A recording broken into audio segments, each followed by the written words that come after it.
Buenas noches, Vero, ¿cómo estás? Hola, Jorgito, buenas noches y buenas noches a todos. Solo recibí creo que tres tareas. Ay, Bueno, aquí me llegó una cuarta. No, una, dos, tres, cuatro, sí, cuatro. A ver, me disculpo, ¿será que la mía la puedo enviar el lunes? Es que cambié de bolso y dejé mi cuaderno y todo en Bogotá. ok. Bueno, Y hablemos hasta un las poco. gafas las dejé. Estoy Bueno, manca hoy. dicho. ¿Cómo no fue con la tarea? ¿Qué vieron? ¿Qué aprendieron? ¿Qué curioso aprendieron? Cuéntenme qué les impactó de la tarea.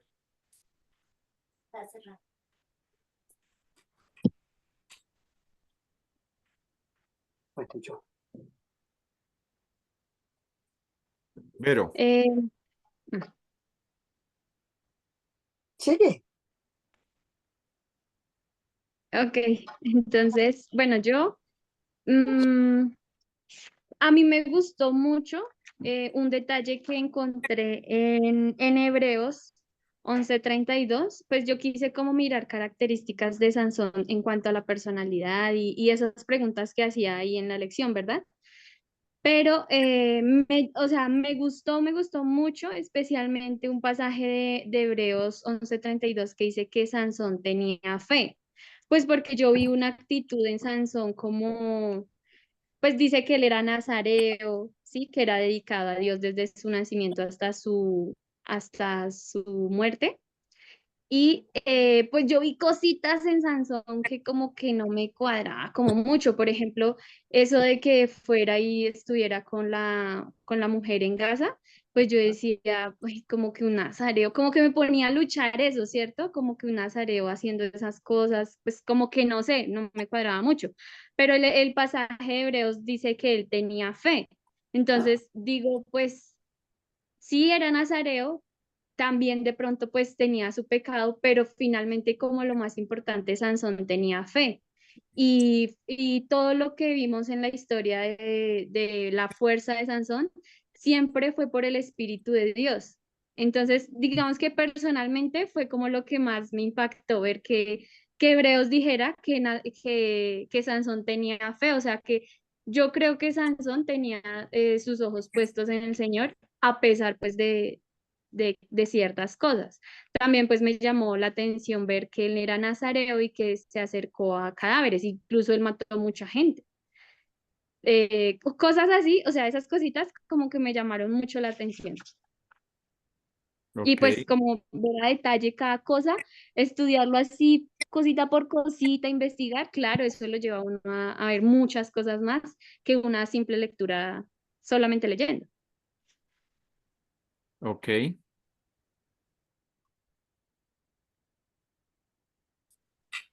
Gracias, Dianita. ¿Quién más quiere compartir algo de Sansón?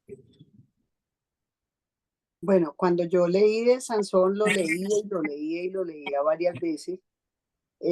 Lo que dice mi compañera, lo de Nazareo, me puse a, Nazareo o Nazareno era que era escogido para Dios desde antes, para Dios y él lo escogió, pero me deja una lección como, no sé, para mí, Sansón fue un hombre tan, o es la representación de un hombre tan común y corriente como lo somos cualquiera. Solamente él tenía su fuerza y porque él lo que acaba ya de decir, de ir por la mujer a Gaza, que hizo tantas cosas que uno decía, o sea, la aplicación a la vida de uno, que uno ciertamente hace lo mismo, ¿no? Que solamente hace cosas buenas única y exclusivamente con el poder del Espíritu de Dios sobre la vida de uno.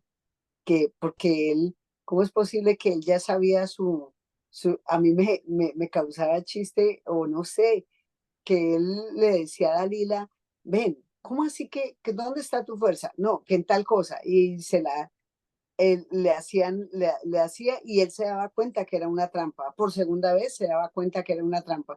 Y la tercera vez le dice la vencida y le pone a ganar a Dalila. O sea, yo decía, él era un hombre conforme a nosotros, o sea, igualmente pecaminoso, igualmente débil, igualmente, pero tal vez con el amor y de quererle servir a su Señor, pero solamente entendí que solamente si Dios está con uno, está el Espíritu de Dios con uno, es que uno logra hacer las cosas. Eso logré visualizar en Sansón, bueno, muchas cosas más, pero que me ha llamado la atención a mí fue, o para mi vida personal, fue eso que les comparto. Las debilidades que él tiene y solamente a través de Dios es el era que él podía hacer, a pesar de que era elegido por Dios, ¿no? Y consagrado para él, ¿no? Y elegido por él. Ok, gracias, Berito. Jairito. Gracias, pastor. A ver, desde que me puse en el análisis en el análisis, en la observación de la historia de Sansón, siempre como que la tomé en una vida personal. Pues desde el momento en que aceptamos al Señor en mi corazón, sentí que nosotros también hemos sido llamados, tal como fue Sansón. Por la diferencia que no fuimos desde el vientre de la madre, pero en algún momento, cuando conocimos, aceptamos ese voto, por así decirlo. Y pues en ese trasegar nos parecemos tanto a Sansón que, como decía la hermana anterior, eh, somos tentados en el mundo por todas las cosas que se nos ofrecen y desafortunadamente, pues en el caso mío, pues lamentablemente tendemos o tiendo a ser vencido en ocasiones por la maldad y fallar al Señor. Entonces, desde ese punto de vista, siempre me impactó mucho la historia de Sansón con lo que es la realidad de los hijos de Dios en nuestros días, en la iglesia.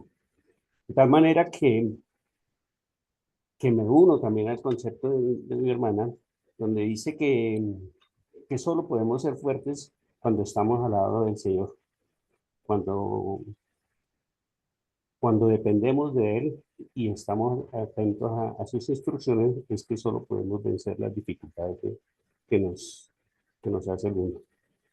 Eso es más o menos lo que me impactó a mí. Gracias, Jairito. ¿Alguien más quiere compartir su experiencia en esa escudriñar, en esa búsqueda, en esa investigación de la vida de Sansón?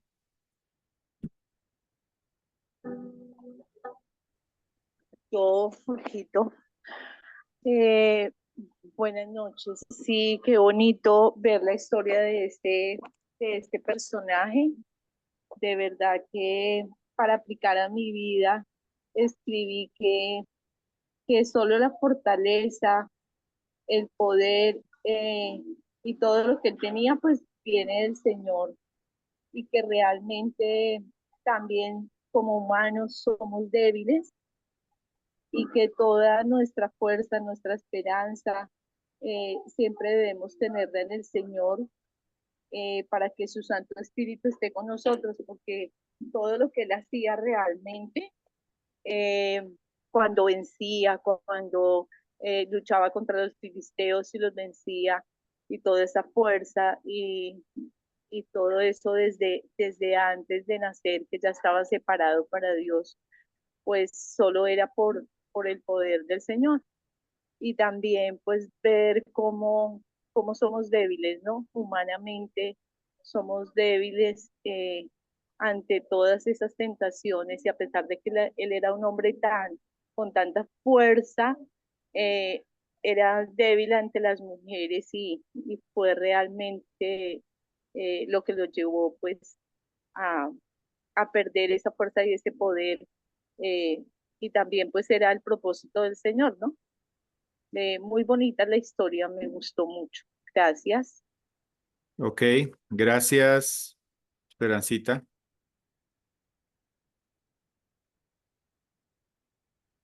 ¿Alguien más quiere compartir algo? Ok. Hay mucho que sacarle a la vida de Sansón, ¿no? Es interesante lo que toca Dianita en cuanto a la vida de Sansón en Hebreos 11:32, porque se le incluye como uno de los héroes de la fe, ¿sí? Y es interesante.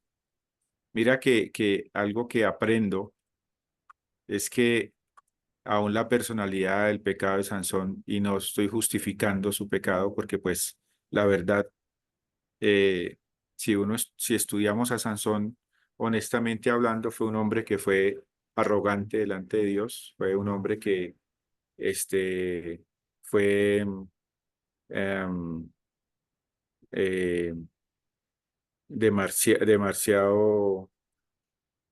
¿cómo se llama eso? Libertino, de alguna manera. Este, Promiscuo. sí, porque se acostó con la prostituta, se enamoró de alguien que no era de su tribu. Él fue el epítome, podemos decir así, de todas las cosas que no se deben hacer, ¿no? Am, que no debe hacer alguien que está llamado por Dios, ¿cierto? Pero lo interesante es que aún así Dios cumple su propósito en Sansón. Y eso no quiero que eso lo tomemos como, bueno, no importa, entonces me relajo, ¿no? Que es lo que nosotros a veces pensamos cuando estudiamos estos héroes de la fe, no, pero si él fue así, pues no, me relajo, sí. O sea, igual Dios me va a usar. No, yo pienso que Dios había podido haber hecho más con Sansón, Dios lo había podido usar más grandemente, eh, pero su pecado y su pasividad en la adoración al Señor, pues lo llevó a terminar ciego, siendo el objeto de risa de una nación filistea que odiaba a Jehová y odiaba a los israelitas. Ah, solo que Dios en su misericordia, pues lo usó para matar casi 3.000 filisteos, ¿no? En ese día. Pero fue Dios obrando poderosamente en un hombre que definitivamente no se dejó usar, ¿cierto? Imagínese si se hubiera dejado usar. O sea, solo pensemos un poquito en si Sansón se hubiese dejado usar por el Señor, ¿sí? Lo que hubiera podido, pues, hacer, ¿no? Aún así, Dios no le quitó el llamado, Dios no le quitó el propósito, Dios cumplió el propósito que él tenía para él, y fue incluido dentro de los héroes de la fe como parte del plan y parte del desarrollo del cumplimiento de la profecía, ¿no? Porque realmente Hebreos 11 es cómo Dios desarrolló el cumplimiento de la profecía, ¿no? De la simiente. Ese pasaje ratifica que la fe no tiene que ver con obras, sino con, en este caso, este sí tenía su mirada puesta en Mesías, tal vez entendía que llegaría el Mesías, aunque su actuar no fue conforme a la voluntad del Señor. Sí, ¿no? Entonces, bueno, hay muchas cosas más que podemos aprender eso, así como dicen abuelo de pájaro, de la vida de Sansón, ¿no? Yo les voy a enviar lo que Howard Hendrick hizo, cómo lo hizo. Les voy a enviar la lección, creo que es la lección número 26, si no estoy mal. La de donde está cómo él hizo la observación de Sansón, ¿sí? Y también voy a enviarles una que es la de Bernabé, para que ustedes la estudien. Eh, Le echen una ojeadita de cómo se hace una biografía, ¿no? Entonces, pues ustedes hicieron su tarea y es parte del entrenamiento en todo este proceso, ¿no? Muy bien, en el día de hoy vamos a comenzar con lo que conocemos como un párrafo. Entonces, la 26 hasta la 28.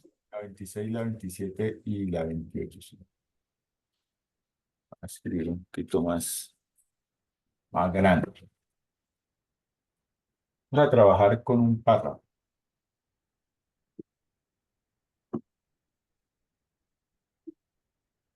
¿sí? Pero vamos a hacer unas aclaraciones acá. Cuando hablamos de un párrafo, usted tiene que entender que la Biblia en el comienzo no vino con las divisiones numéricas, ¿sí? Ni con los títulos que están encima de algunas partes, ¿sí? Y usted dice, ah, bueno, Sansón, ah, bueno, la tentación de Jesús, lámpara son los ojos, sí, todas esas divisiones, todos esos títulos que usted encuentra no son inspirados por Dios, ¿sí? O sea, de hecho, es lo primero que tienes que hacer en un buen análisis bíblico, un buen análisis hermenéutico, es quitar los números y quitar los títulos. No sé si me hago entender. No quitarlos, sino omitirlos, ¿sí? O sea, no los tome en cuenta para su análisis, ¿sí? No los tome en cuenta. ¿Por qué? Porque posiblemente vas a afectar, vas a contaminar ese proceso de estudio, de investigativo que vas a hacer. ¿De acuerdo? No sé si me entendieron. Entonces, cuando nosotros hablamos de párrafos, hablamos de una idea, ¿sí? Una idea escrita por el autor. Entonces, en nuestro español tenemos una idea central. Entonces, una idea central puede ir desde aquí hasta acá y terminar en un punto final y aparte, ¿sí? Entonces, este puede ser un párrafo. O sea que un párrafo no es un verso, sino un párrafo es una totalidad de versos que conservan una idea y trabajamos la idea. A veces uno tiene que esforzarse para estudiar la Biblia en bloque y decir, bueno, la idea que está tratando de decir es desde aquí hasta acá. Puede ocupar un capítulo, puede ocupar dos capítulos o puede ocupar solamente medio capítulo, ¿sí? Etcétera, etcétera. Entonces, cuando hablamos de párrafo, entonces usted tiene que entender que estamos hablando de una idea global, una idea que eh, el autor, donde el autor quiere comunicar algo. ¿De acuerdo? Eso es muy importante. Así que voy a compartirles la lección de hoy y vamos a estudiarla juntos. ¿Me habilitas para compartir, por favor?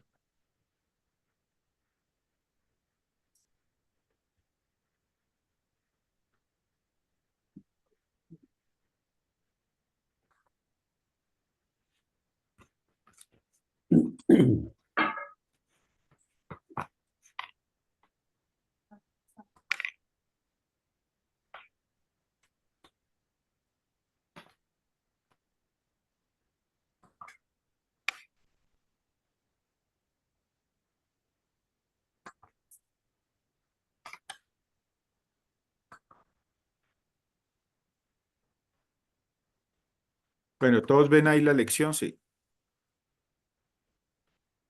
Sí, señor. Ok. ¿Listo?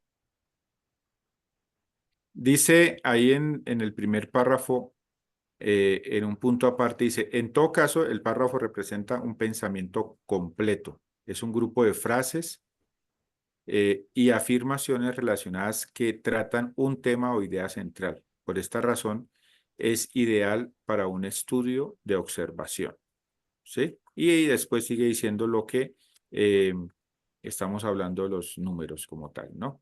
Así que uno de los párrafos que vamos a trabajar en el día de hoy es Nehemías 1 del 4 al 11. Vamos a leerlo. Vamos a buscar. ¿Quién quiere leer Nehemías 1 del 4 al 11? Lo lee fuerte, por favor.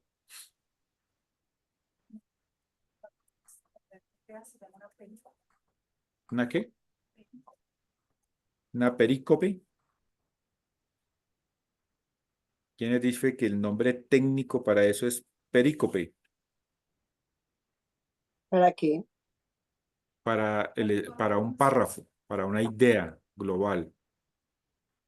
¿Pericofe? Perícope, Pericope. perícopa.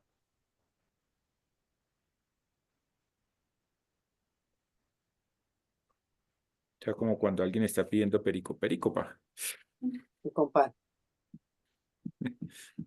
Bueno, ¿quién va a leer? Ya uno porque se satura esto. Nehemías 1 del 4 al 11. Yo, 1 del 4 al 11. Cuando oí estas palabras me senté y lloré, e hice duelo por algunos días, y ayuné y oré delante del Dios de los cielos. Y dije, te ruego, oh Jehová, Dios de los cielos, fuerte, grande y temible, que guarda el pacto y la misericordia a los que le aman y guardan sus mandamientos. Esté ahora atento tu oído y abiertos tus ojos para oír la oración de tu siervo, que hago ahora delante de ti día y noche por los hijos de Israel, tus siervos, y confieso los pecados de los hijos de Israel que hemos cometido contra ti. Sí, yo y la casa de mi padre hemos pecado. En extremo nos hemos corrompido contra ti y no hemos guardado los mandamientos, estatutos y preceptos que diste a Moisés tu siervo. Acuérdate ahora de la palabra que diste a Moisés tu siervo, diciendo, si vosotros pecareis, yo os dispersaré por los pueblos. Pero si os volviereis a mí y guardareis mis mandamientos y los pusiereis por obra, aunque vuestra dispersión fuere hasta el extremo de los cielos, de allí os recogeré y os traeré al lugar que escogí para hacer habitar allí mi nombre. Ellos pues son tus siervos y tu pueblo, los cuales redimiste con tu gran poder y con tu mano poderosa. Te ruego, oh Jehová, esté ahora atento tu oído a la oración de tu siervo y a la oración de tus siervos, quienes desean reverenciar tu nombre. Concede ahora buen éxito a tu siervo y dale gracia delante de aquel varón, porque yo servía de copero al rey. Ok, entonces es el capítulo 1 de Nehemías, ¿cierto? Ese donde empieza realmente una idea muy importante. Y cuando el versículo empieza en el 4 dice, cuando oí esto, Estas palabras. ¿sí? Estas palabras.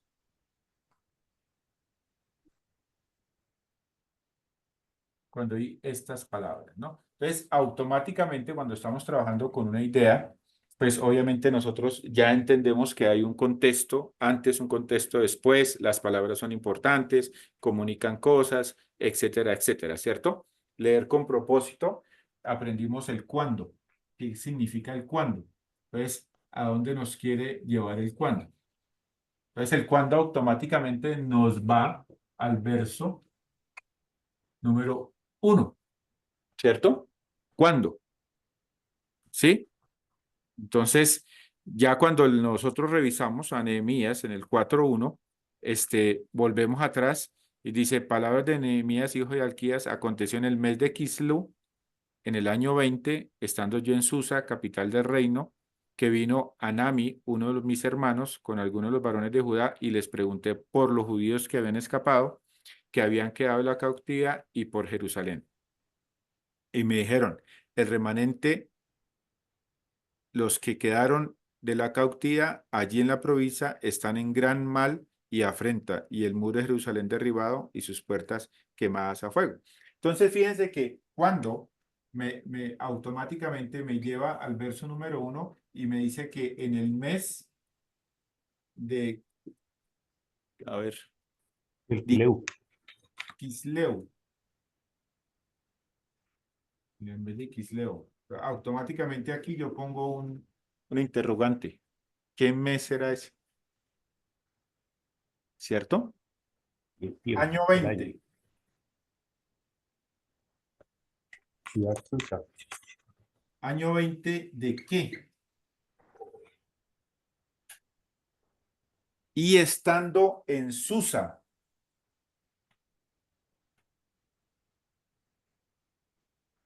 O sea, ya con esto yo me voy a llenar de información. Capital del reino. ¿Y cuál reino?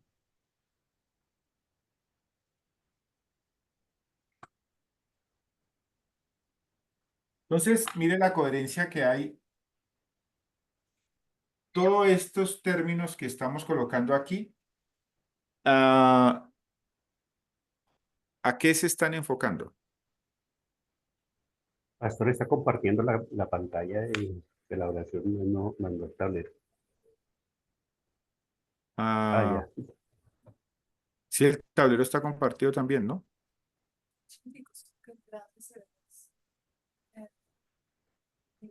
Ok. Entonces, ahí el autor ya lo escribió también, mejor con mejor letra, ¿no? Ahí para que lo tengan. Ahí queda más grande, ¿no? Entonces, ¿qué veo? En el mes Kislo, en el año 20 y estando yo en Susa, ¿sí? ¿Qué pregunta responde esto que encontré? Entonces, la pregunta que responde es tiempo, ¿sí? Del mes de Quisleo. Yo quedo ahí frito porque es interesante que yo puedo sacar muchas cosas, pero Quisleo, como lo dice más adelante, ¿sí? Es hebreo. Por lo tanto, está hablando del calendario hebreo, ¿sí? Y el mes de Quisleo quedaba por allá entre, casi llegando a noviembre, entre noviembre y diciembre, ¿sí? En el año 20, ¿a qué se referirá el año 20? Antes de Cristo. No, En el año 20 del reinado. Ah, del reinado, puede ser. ¿ok? ¿Del Dice que nos lo reinado responde en el versículo, del reinado de quién? dice en el 2, en Nehemías 2, sucedió en el mes de Nisan, en el año 20 del rey Artajerjes, Entonces el reinado sería Artajerjes. ¿ok? Estando, bueno, ya él vino delante de él.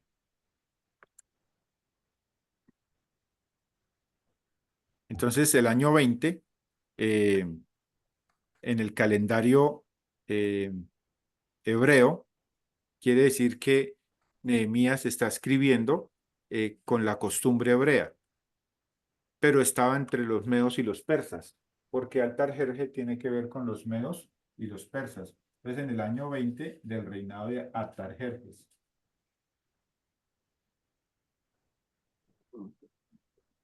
¿Y escribe así? Al Artajerjes, sí. ¿Ok? De los medos y los persas. Pero fíjense que usted ya tiene historia. ¿Cómo así de los medos y los persas? Quiere decir que ya pasó Babilonia.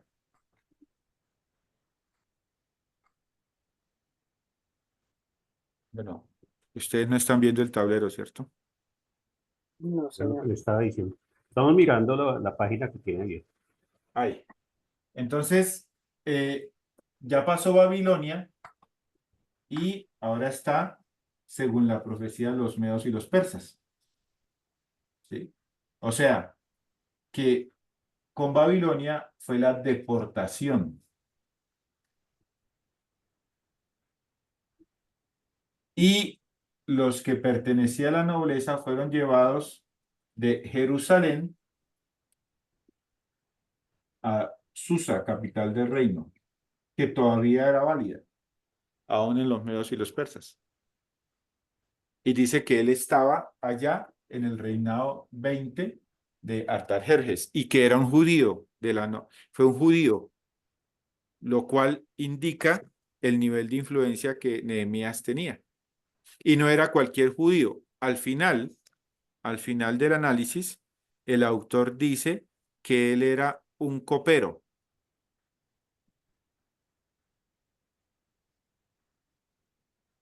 Dice que era copero. Entonces, no es cualquier judío. Entonces, volviendo otra vez al tema, en nuestra observación, miramos que cuando empieza el versículo número 4, pues nos obliga, ¿sí?, a mirar la historia. No solamente incluso en Nehemías, sino un poquito más atrás, porque mira, yo ya me fui hasta Babilonia, estoy en la profecía, ¿cierto? Y esto es interesante. Ah, bueno, esto quiere decir que esto fue en el 586 antes de Cristo. Y aquí ya han pasado más tiempo. Y nos dice que en el año 20 del Artajerjes. Ah, bueno. Artajerjes. ¿Ok? Entonces, eso es bastante interesante. Y dice que él preguntó por los judíos. Entonces, voy a volver a compartir la pantalla para que ustedes miran cómo él está bosquejando el texto. Mira, sí, en el capítulo 1 dice de quién lo está escribiendo, y él empieza: aconteció en el mes de Kisleu, de Kisleu, en el año 20, en Susa, capital del reino. ¿Sí? ¿Qué sucedió? Es el qué, qué. ¿Quién vino? Anami. ¿Qué sucedió? Ah, bueno, que Anami le contó y Nehemías le preguntó por los judíos y por Jerusalén. Y ellos le dijeron: no, pues realmente lo que quedó allá está mal. ¿Sí? O sea, muy posiblemente están aguantando hambre, están llevados, etcétera, etcétera. Y el muro está derribado y las puertas quemadas. O sea, habían destruido la muralla, habían tumbado las puertas, y obviamente eso quiere decir que la ciudad está destruida, o por lo menos la muralla, ¿cierto? Entonces, muy bien. Y luego él tiene una reacción, que es el capítulo 4, el versículo 4, perdón. Cuando oí estas palabras, lloré, hice de lo ayuné y oré. ¿Sí? Es la reacción que él tiene en el proceso. Es muy importante que usted vaya aprendiendo a etiquetar, ¿sí? Vaya etiquetando su observación, esto de aquello, esto pertenece a esto, y con palabras que realmente, de alguna manera te ayuden, ¿sí? A recordar, y que las palabras sean como cajoncitos que cumplan cierto término, y que usted pueda meter información ahí. Por ejemplo, en el mes de Kisleo, entonces tiempo. Ah, bueno, ¿qué tiempo? Kisleo en el año 20 en Susa, capital del reino. Listo. Tra. ¿Sí? Y usted busca el tiempo y usted mira qué es todo lo que está pasando allí, ¿no? Ah, listo. ¿Qué hace Nehemías? Hace una pregunta, y es interesante que él primeramente pregunta por los judíos y después pregunta por Jerusalén. ¿Sí? Ahora, los judíos son diferentes a nosotros.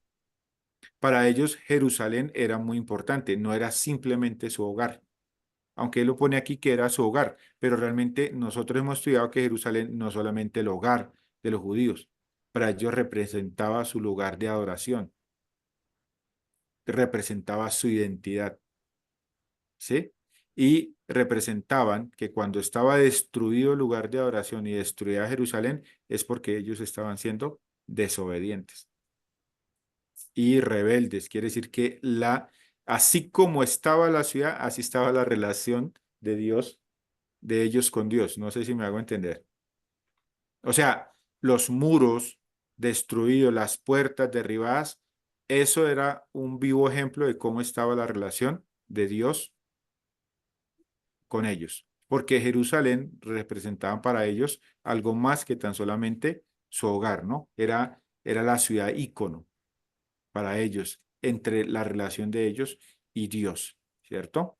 Muy bien, es interesante que habla del remanente, del muro y de las puertas quemados, ¿no? Entonces, por eso es muy importante que usted vaya organizando toda la información, y me gusta cómo él la va haciendo.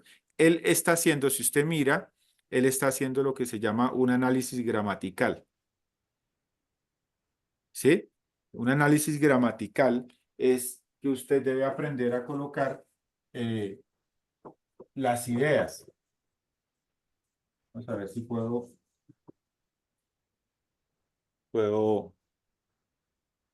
hacer un ejemplo, ¿no?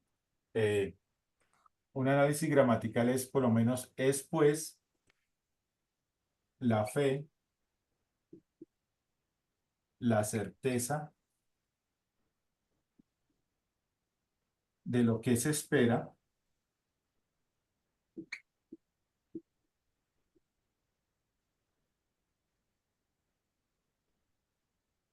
y la convicción de lo que no se ve.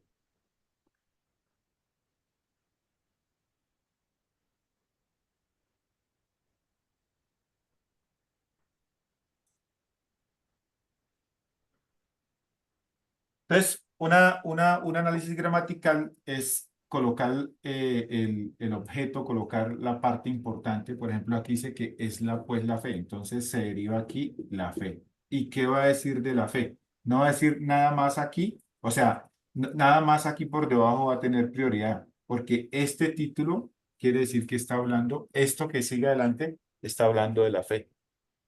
Es pues la fe. Es certeza, es la certeza. ¿Sí? Y fíjense que en ese orden subordinado es la certeza de lo que se espera.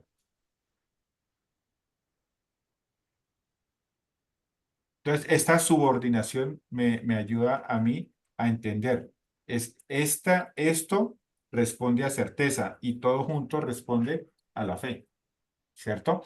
Pero después dice y. Este y dice que está hablando de otra característica. Entonces, la primera es la certeza y la otra es y la convicción. No sé si me hago entender, pero mira que estos están en el mismo nivel. La fe tiene el nivel principal.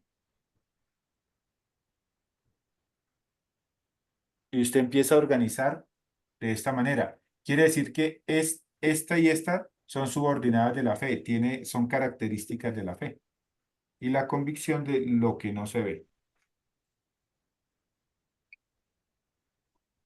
¿Por qué esto es muy importante? Porque usted puede saltar la subordinación en el análisis gramatical y decir que la fe no se ve.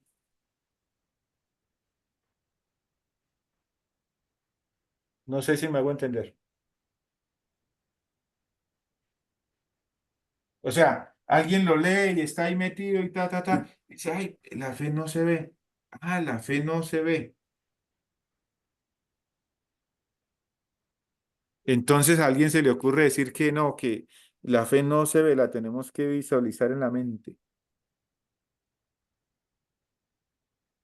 Y resulta que lo que está diciendo que no se ve es la convicción y de lo que no se ve. Es la convicción, no la fe. No sé si me estoy haciendo entender. Entonces, en el análisis de los textos, nosotros tenemos que aprender a manejar también el aspecto gramatical.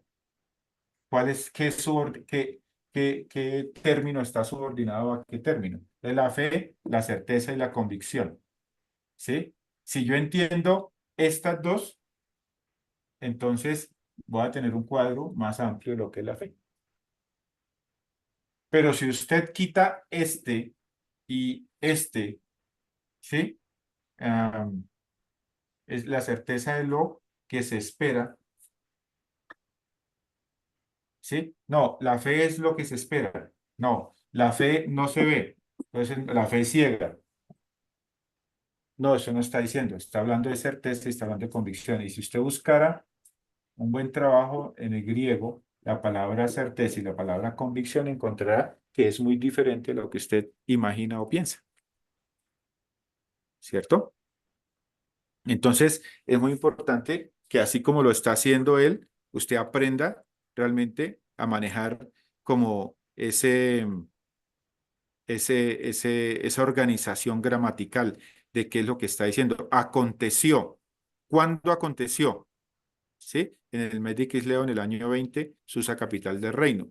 Todos esos tres está hablando de tiempo y está respondiendo en qué tiempo. ¿cierto? Y así sucesivamente, y eso les va a ayudar a organizar su estudio, ¿no? Entonces, para que lo tengan en cuenta. No sé si tienen preguntas.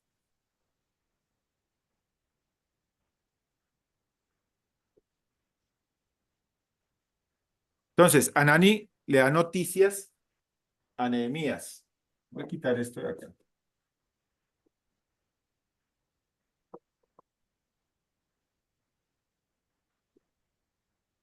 Listo. Anani le da noticias a Nehemías. Y usted puede colocar, bueno, Nehemías preguntó y Anani le respondió. Sencillo. La cosa no es tan complicada. ¿Sí? Es simplemente que usted empiece a organizar en bloques la información. Él le preguntó, ¿qué le respondió Anani? No, el remanente está llevando el bulto, la ciudad está destruida y las puertas, nada que ver. ¿Sí? Y listo. Ahora, él tiene una respuesta. ¿Por qué la respuesta de Nehemías fue tan dramática?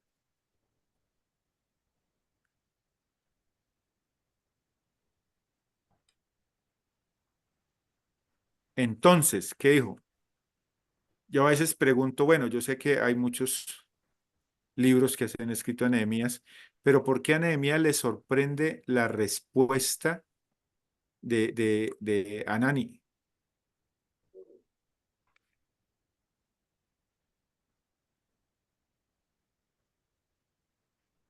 No sé si me hago entender.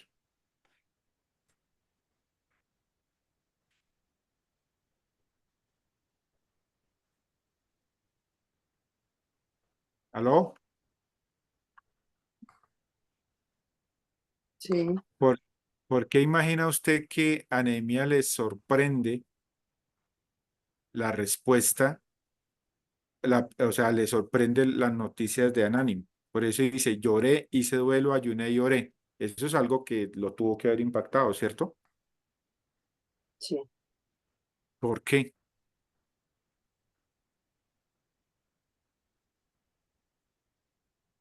porque era su pueblo y le dolía también. Porque era su pueblo.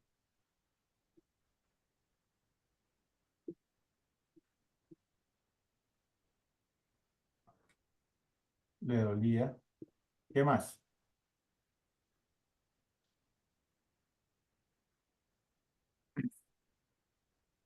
tal vez Mira, esperaba que estuvieran en otra posición.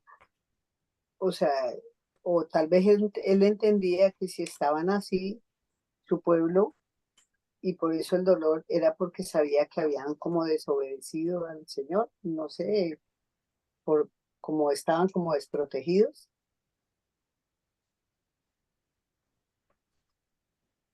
¿Qué piensan los demás? eh, yo creo que Nehemías, lo que pasa aquí para sentirse es que él se considera siervo del Señor y pues ellos saben de las normas que han tenido y las faltas que han cometido. Entonces se duele mucho al pensar, al sentir lo que ellos han hecho y la forma como está su ciudad, su pueblo. ¿Ok? ¿Qué piensan los demás? Pues yo lo llevo a que en el verso 7 dice que dice, no hemos guardado los mandamientos, estatutos y preceptos que diste a Moisés tu siervo. Entonces creo que es más como por ese lado, Nehemías está afligido porque su pueblo no ha guardado los mandamientos que Dios dio a Moisés en su momento. Ok, No sé si estoy bien o mal. muy bien. Nehemías. Nehemías estaba en la deportación.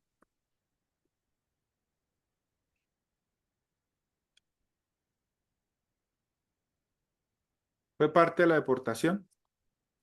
Sí, él es parte de la deportación y está como esclavo, por así decirlo, él está sirviendo al rey. Ok, ya está en una posición importante en el año 20 de Altajerje, lo cual indica que es posible que él haya sido un hijo de los de los que llegaron de la deportación,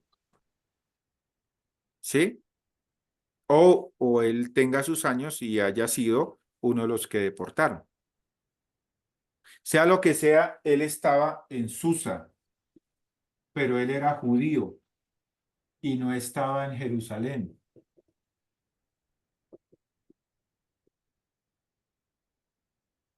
Y como lo dice Dianita en el verso 7, dice, en extremo nos hemos corrompido contra ti y nos hemos guardado los mandamientos y estatutos, no hemos guardado los mandamientos y los estatutos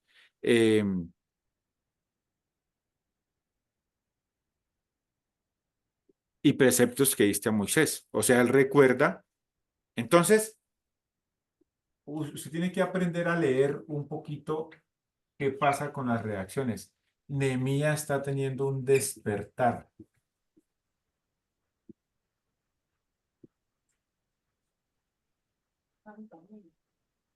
en su corazón.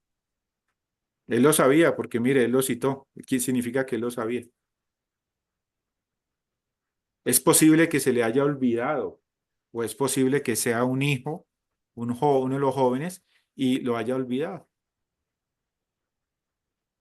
Pero Nehemías tiene un despertar. O sea, es como cuando a usted se le viene toda la palabra aquí, uy, sí, estoy haciendo esto está mal, esto, sí, ¿qué estoy haciendo? ¿Qué estoy haciendo yo aquí? Entonces, también hay que llevar un poquito más lo que él está tratando, o sea, conectar, aprender a conectar en los párrafos, ¿sí? ¿Por qué? Porque efectivamente, como lo decía Yanita, en extremo nos hemos corrompido contra ti. Eso no lo dijo Anani. Eso es una conclusión que él sabe. No hemos guardado los mandamientos, estatutos, preceptos. Acuérdate ahora de la palabra que le diste a Moisés siervo diciendo, si vosotros pecáis, yo os dispersaré por todos los pueblos. Y él ya estaba en Susa. Entonces, él está cayendo en cuenta del pecado que ellos han cometido como pueblo. No sé si me hago entender. Ok, entonces hay que aprender a leer y eso es solamente observación, ni siquiera es interpretación. ¿Sí? Solo estamos observando, ¿no? Finalmente, ¿sí? Cuando finaliza el párrafo, él dice que era copero. Eso quiere decir un copero, ¿sí? Dice el texto ahí que es casi un ministro, lo cual es alguien de mucha confianza, lo cual ha ascendido, ¿cierto? Ha subido de nivel de importancia. Y un copero prácticamente era el que probaba la comida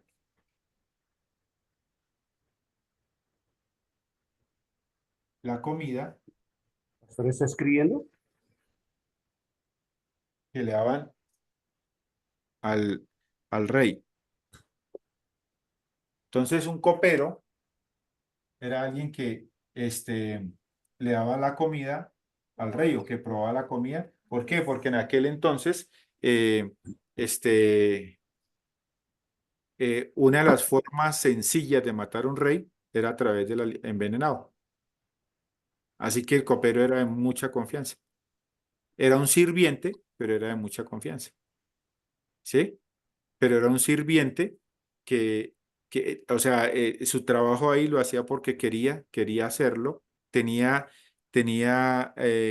confianza con el rey, él tenía acceso directo al rey de primera mano, o sea, más que cualquier general, ¿sí? O sea, él estaba junto al rey, o sea que Nehemías sale a algo muy importante y había ascendido en ese nivel de importancia. Entonces uno puede imaginarse de todo lo que realmente era Nehemías, ¿no?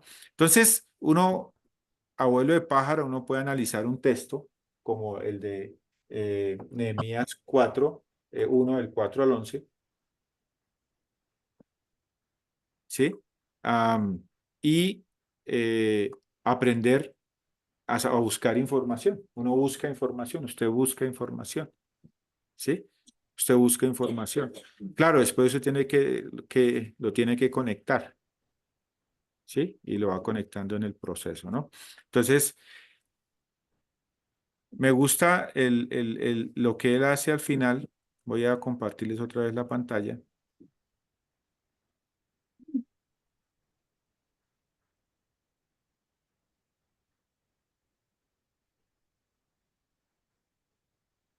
Dice, ¿por dónde empezar? Hay muchas otras observaciones que se pueden hacer acerca de este párrafo.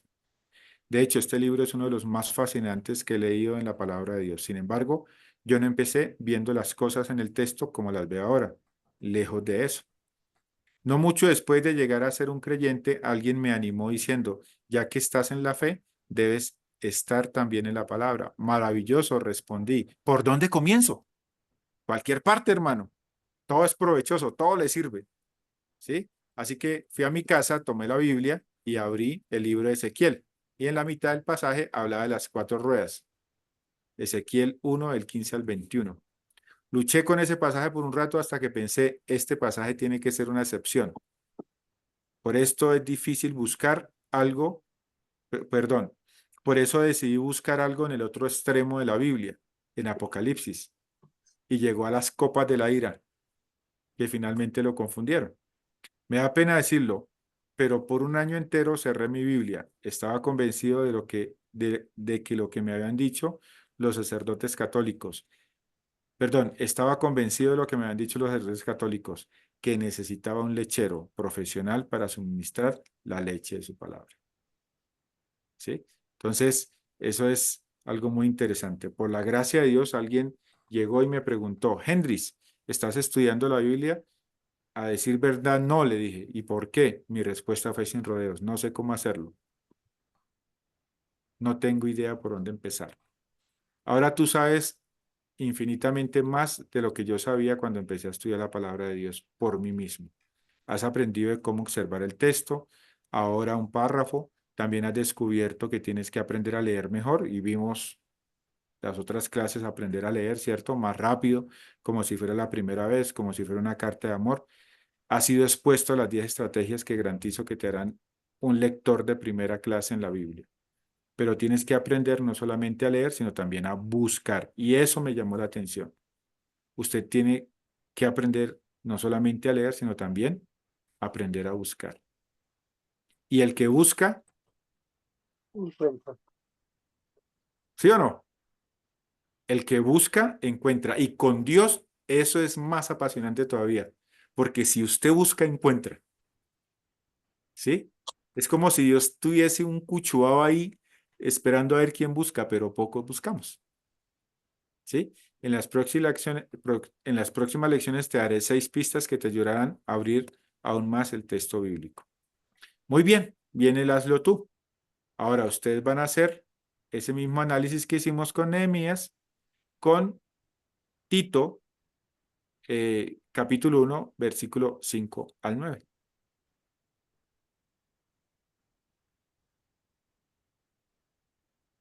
Dice, en este capítulo he trabajado con un párrafo observando a Nehemías. Respondió a las noticias de Anani y los hermanos. Ahora te toca a ti buscar en la Biblia, en la carta de Pablo a Tito, quien era un pastor del primer siglo en la isla mediterránea de Creta. Capítulo 1, versículos 5 al 9. Lee el párrafo detenidamente utilizando las 10 estrategias para la lectura de primera clase, prestando atención a los términos de la estructura gramatical. Busca a ver todo lo que puedas descubrir acerca del modo de vida que debe caracterizar a todos los creyentes, en particular a los líderes. Preguntas, inquietudes. Chévere, ¿no? Interesante. Ahora lo que Señor, muy hicimos, interesante. usted repasa la lección y eso mismo que sucedió en la lección, ahora usted lo va a hacer con Tito. Ujú.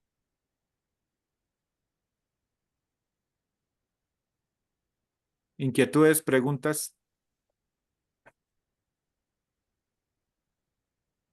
No, muy interesante, muy chévere.